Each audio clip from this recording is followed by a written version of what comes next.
Amazon's Rings of Power, the Lord of the Rings series that has cost over $1 billion to make, is finally here. Episodes 1 and 2 have dropped, and that's a full quarter of the entire first season, since we're getting 8 episodes. And I watched them with my husband last night, and I'm cautiously optimistic in ways that I did not expect to be from this series. And I think there's a lot to talk about here. So let's do that today on this episode of Project Shadow. Can you hear me? I have something to say.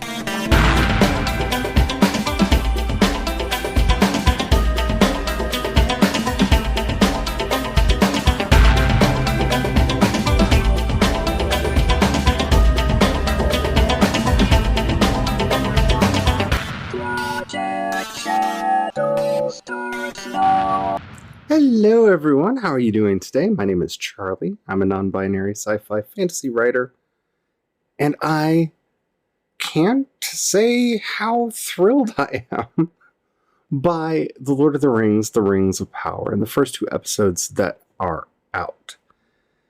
This show has been a bit of a concern for me for a couple reasons. Now, don't worry, I will let you know before I go into spoilers, and I will be going into spoilers for these 2 episodes. But first, I just want to talk in broad strokes.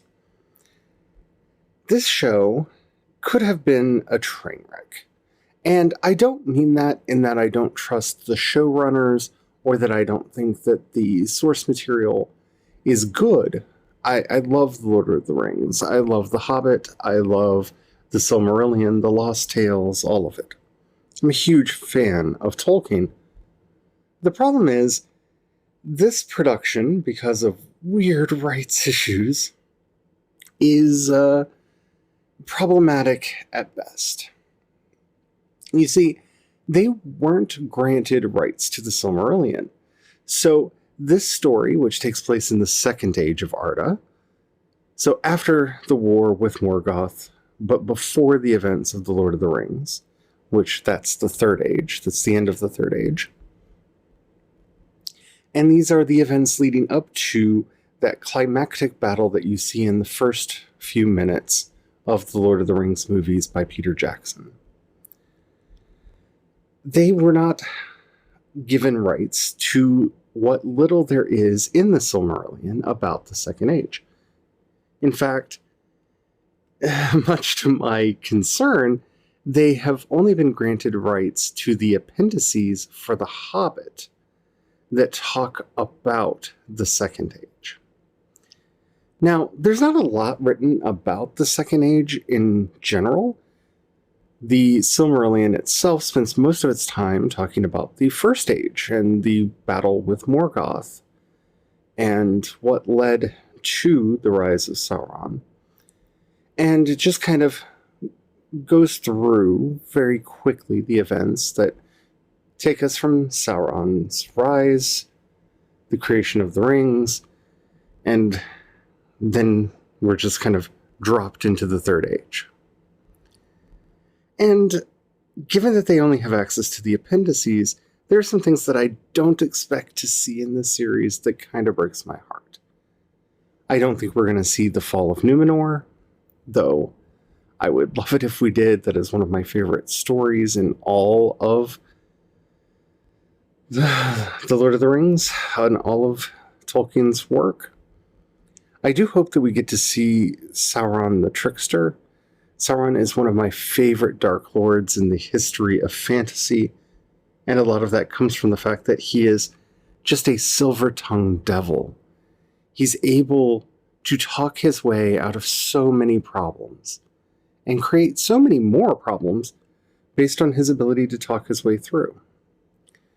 But given all of these constraints that have been put onto the series, somehow, they found a way to make a powerful and compelling show. It is not perfect. unless we grade it on a curve, and that curve would be television fantasy. And on that scale, this may be one of the best fantasy series ever made for television.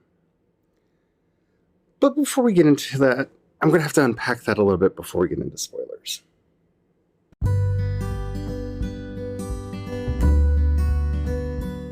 Look, I know it's a lot to say that this is one of the best fantasy shows, having only seen 2 episodes of it. But there's something to me that is very special about fantasy, and I don't really consider a lot of shows that we have gotten over the years to be fantasy, really.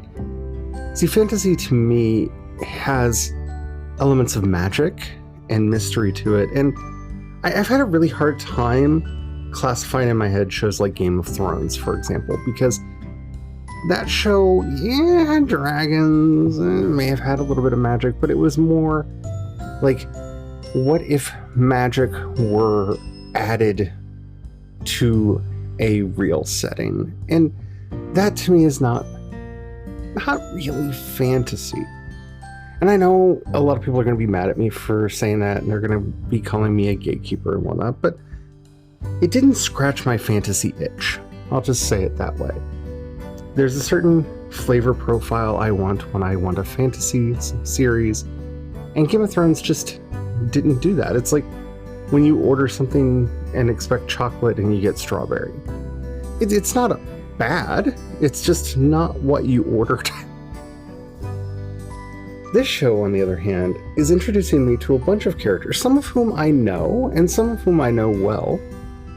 And it's also introducing me to a bunch of new characters that I can't wait to find out more about.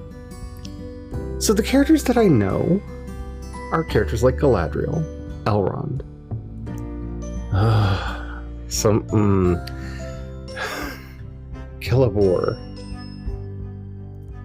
And I'm really excited to see where their stories are going to go. We were talking about this last night, and there are certain aspects of Galadriel's story, for example, that we know from the Second Age. We actually know her story from the time she was born, all the way through to the end of The Lord of the Rings. And there are parts of it that are very vague. And this show gets to dance in those vagaries in a way that is extremely powerful. And Morfydd Clark, and I know I'm probably terribly mispronouncing your name, and I apologize for that, but my Welsh is really not good, does such a good job playing Galadriel. I really enjoy her portrayal of Galadriel in here. But the way that they're able to play with the vagaries of her story really gives me hope that this show can do something that is very difficult to do, especially for a classic series like Tolkien's, and that's give me stories that I've never read, that I've never seen before. And yeah, of course, we're going to get that with some of the Hobbit characters. I really enjoy Nori and Poppy. I think that they are a fun mix of Merry and Pippin and Sam and Frodo, but are in and of themselves unique characters. I think Lenny Henry's Sando is a very interesting character. He's the kind of character that I rather enjoy seeing in this kind of fiction. I am concerned where they're going to go with Arondir, mainly because, let's just say, adaptations of Tolkien have a mixed to poor track record of including love triangles into their stories, and so hopefully his story will be more than that. I'm hoping. I'm really hoping. But these characters, the ones that we know and the ones that we don't, feel realized and relatable in a way that I kind of wish House of the Dragon's characters were. And I don't want to compare those two shows that much, but it's the same kind of vagaries that are getting to be filled in by the series by both of these shows. And that's, to me, where we can compare them. And I still, 2 episodes into House of the Dragon, have not connected to any of those characters. Whereas I've already connected to a lot of the characters, even the new characters from the Rings of Power. And that's a good thing.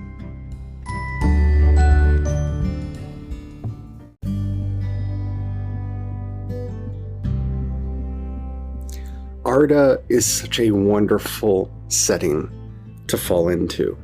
And this show has been doing a wonderful job with it. The sheer craftsmanship, as Jesse Gender kept referring to it as, of everything in this series has just been stunning. The armor is beautiful, the clothing is beautiful, the sets are just gorgeous. But even more than that, this show has done some things that I feel have been lacking in fantasy, especially Tolkien fantasy, for a long time. The orcs are terrifying. Are they the scariest things I've ever seen? No. Are they borderlining into horror movie territory with them? A little bit. But they're frightening. And I think at this point I have to go into spoilers, because there's one thing I really need to talk about to explain why I love how they're doing setting in here that requires spoilers. So if you've not yet seen The Rings of Power and you want to go into it without any spoilers, now's the time to check out. Go watch it, come back, and we'll talk further. So the setup for the reveal of the orcs is so well done. We see Galadriel traipsing about trying to find them, trying to find Sauron. And so we get this sense that they are a threat, that they are a menace. We get these flashes at the very beginning when we see the end of the First Age and the fight to defeat Morgoth.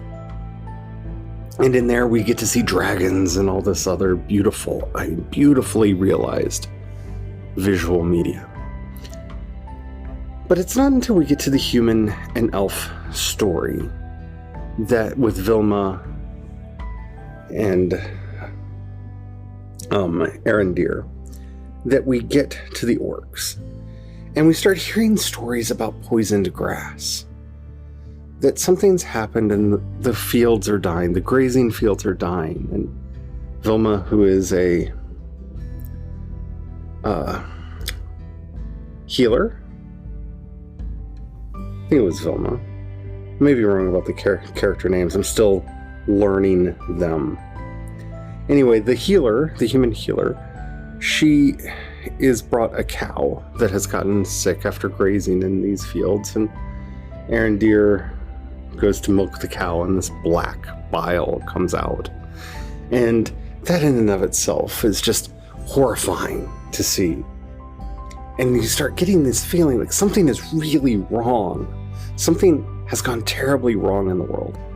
And so they go to check out the village that's closest to where this cow had been grazing. And it's empty. Everyone is gone. There are random fires burning here and there. There are claw marks on the buildings, on the walls. There's an eerie spookiness about it. And then they find the tunnel. Arondir goes down into the tunnel to go find out what's going on. She runs back to warn the village. Earlier in the episode, her son starts complaining about the mice that have been scratching under the floorboards. And there we find, they weren't mice, they were the orcs. And then when that orc comes crawling out wearing a horse's skull as a helmet, the way the orc moved, the unnatural, emaciated nature of its body, the twisted features on its face. Orcs were scary again, and they need to be. And the fact that the show was able to pull that scene off tells me so much about what the show can be. Because I've seen orcs. I've seen orcs 1,000 times. This orc sent chills through me. It scared me on a deep, visceral level. And I can't wait to see what else they do with this world.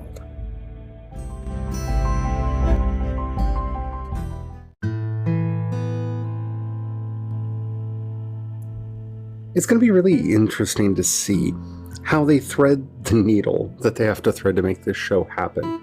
They've already made mention to a lot of things that I was not sure whether or not I would hear the show talk about. Things from the First Age, things from the end of the First Age, things from the life and history of Galadriel prior to this. And it's going to be a tricksy thing for them to kind of thread this needle where they have to stay within the confines of what they have rights to while paying homage to the wider world. And so far, they've been doing a really good job with that. Everything from seeing the water worm, which was just a phenomenal series of scenes actually, that just hit all of my fears. I've already talked about the orc and how they're dealing with the orcs and the way they're dealing with the elves. One of the few bits of criticism I have is actually getting to see the elves go off to Valinor. Though I don't think they ever say Valinor in the show, but they head out west to the Undying Lands. And it was beautiful, don't get me wrong, it was beautiful, but it didn't hit home for me as strongly as it should have. This is one of those scenes, though, where they're playing with the lore in a way that is powerful. It was unexpected, even though I knew what was going to happen. I knew Galadriel was given the offer to return to the Undying Lands, to return to Valinor, and that she said no. And that's really all that we have in the lore, is that she was given the right to return to Valinor, and that she said no. And to see her on the ship, struggling between going home to the Undying Lands and looking at that dagger and remembering the words of her brother that sometimes you have to touch the darkness to know where the light is. And to see her jump off of the ship in the middle of the Sundering Sea, it was a powerful scene. It was beautifully done. It was terrifying because I'm sitting back thinking, how is she going to get back? Because she's so far out at this point. How is she going to get back? And I find it very interesting how they're going to deal with that. And I can't wait to see more of that part of the story. But it was so moving and wonderful because while I knew what was going to happen, because I had read the stories that this is based on or inspired by, I didn't know exactly how. There's so many ways you could have Galadriel not go back. The Meteor Man, as a lot of people have started referring to him, I don't know who that is.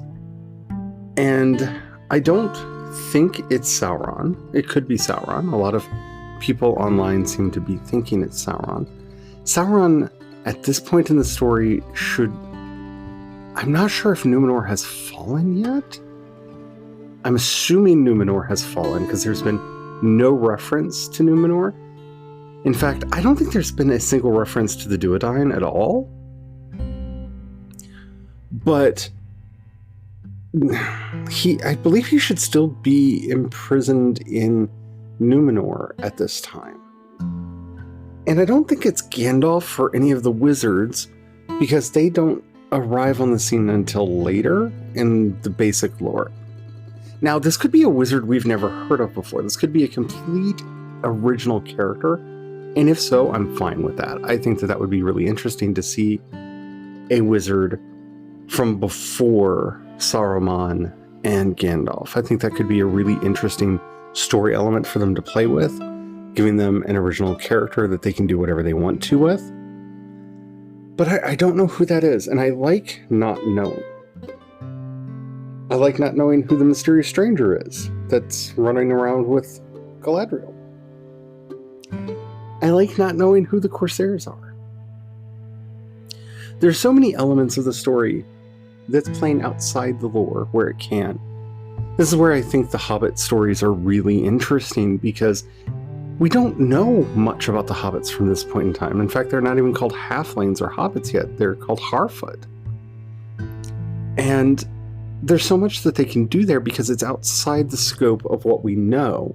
And that's where prequel series do their best, is when they know what they can play with and they play there.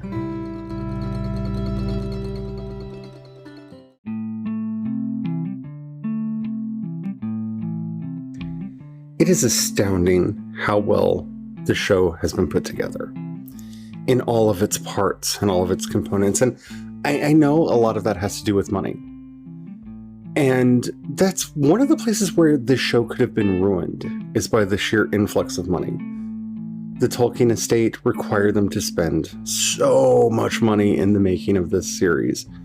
And in fact, I do believe this season of The Rings of Power cost more money to make than all 3 Peter Jackson Lord of the Rings films. And in total, it's going to be an hour shorter than that. So that just some context there for how much this series is costing to make. But you can feel that they actually spent the money wisely. I've already talked about the costumes. The actors really feel appropriate for their characters. Celebrimbor, for example, is a character that has been portrayed in a few of the games. We haven't really seen Celebrimbor in anything live action or animated, so there aren't a lot of places to compare his characterization to. But the actor that they got to play him really feels like he has the gravitas that Celebrimbor should have. There's something about the way Charles Edwards holds himself when he plays Celebrimbor that feels appropriate to this character and what they will do and what will happen to them. And I can say that with a lot of the characters that I've seen so far, from the ones that we know to the ones that we don't, to the newer characters. And you can see this in how they're doing the craft of acting. The creature design for the show has been astounding. The effects have been breathtaking. It really feels like and looks like a labor of love. And that moves me more than anything else. Nothing in this series feels perfunctory. And I can't say that about a lot of sci-fi or fantasy shows, especially fantasy shows.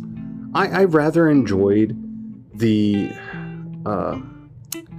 Wheel of Time series. I think it had problems. It definitely had problems. But there were parts of it that felt that they just didn't put in the energy, effort, or money or time to get them to feel right. The battle at the end, for example, just it felt like they ran out of time and money and weren't able to actually make it look and feel the way it should look and feel. And I feel that way about House of the Dragon as well. It feels very perfunctory. It's like, I guess we need to see a dragon now. Oh, look, there's a dragon. It has very little in the realm of surprise. This show has those elements of surprise where you can see that they thought about what they were doing. They thought about how things should look, how things should feel. And the way the music is playing with the acting, which is playing with the setting, which is playing with the visuals, which is playing with the effects, how all of that kind of fits together in this grand puzzle piece that makes this show, while again, not perfect. And I don't think we should ever make the perfect the enemy of the good, because I don't know what a perfect fantasy show would look like. I will say that this show is probably closest to that. Because when you need to feel awe and wonder, the visuals, the music, and the acting all come together in a beautiful symphony to get you there. When you need to feel horror, fear, terror, again, they come together to strike just the right notes to get you there. And that's given me a lot of hope for the rest of the season and the rest of the series. This show is demonstrating how much it wants to be good. And it doesn't feel performative. It feels like they're trying to bring Tolkien to life.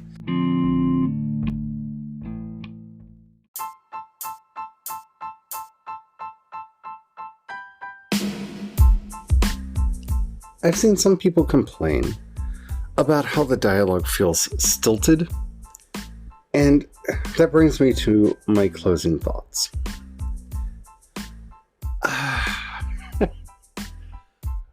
Those are the moments where, in a sad way, the show feels more Tolkien to me.